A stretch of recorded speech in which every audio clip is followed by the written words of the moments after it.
तो एक लड़का था और उसको एनडीए का इंटरव्यू देना था। एनडीए यहाँ सब जानते होंगे, कठिन होता है, सबको पता होगा। तो एनडीए का इंटरव्यू देना था और वो केरल से निकला देहरादून के लिए। देहरादून में था इंटरव्यू। बड़े गरीब घर का बच्चा था, पैसा भी नहीं था उसके पास, 18-19 साल का था आप जैसा एकदम। तो उसकी बहन ने बोला कि मैं अपने कंगन बेच देती हूँ और इससे जो पैसे आएंगे इससे टिकट करा के चले जाना। कंगन बेचने से इतने ही पैसे आए कि एक तरफ का टिकट हो पाया, दूसरी तरफ का हो नहीं पाया।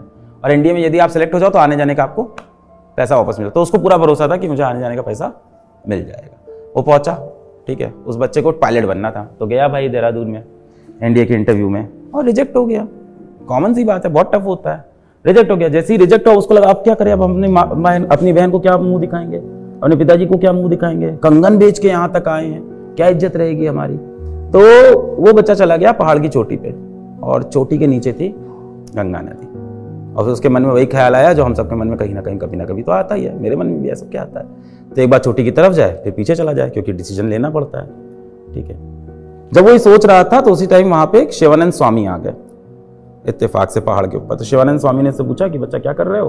तो रो पड़ा छोटा बच्चा 18-19 साल का, बोला कि साधु जी हमारे साथ ऐसा ऐसा हुआ है, हम केरला से आए हैं यहाँ तक और बहन का कंगन बेच के आए हैं, अब क्या मुंह दिखाएंगे, हमको पायलट बनना था, हम पायलट नहीं बन पाए। क्या है तुम इधर आओ, चलो पहले हमारे साथ। तो उसको ले गए अपने साथ आश्रम में, बोले चलो खाना खाओ, रोटी खाओ, बढ़िया। क्या चलो अब सो जाओ, समय से रात हो गई, चलो सो जाओ। सो गए। अगले दिन सुबह उठे, क्या लो किराया लो, चलो घर जाओ। तो फिर वो फिर से रो दिए कि यार साधु जी हमें तो लगा था आप कुछ सोल्यूशन बताओ, कुछ ज्ञान बताओगे, आप तो ऐसे किराया दे के वापस भेज रहे हो। तो उन्होंने कहा कि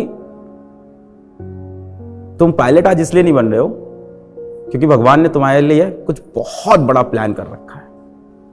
तो वो बंदा प्लेन उड़ाना चाहता था, फिर उसने मिसाइल उड़ाई। डॉक्टर एपीजे अब्दुल कलाम साहब। सो बी पेशेंट।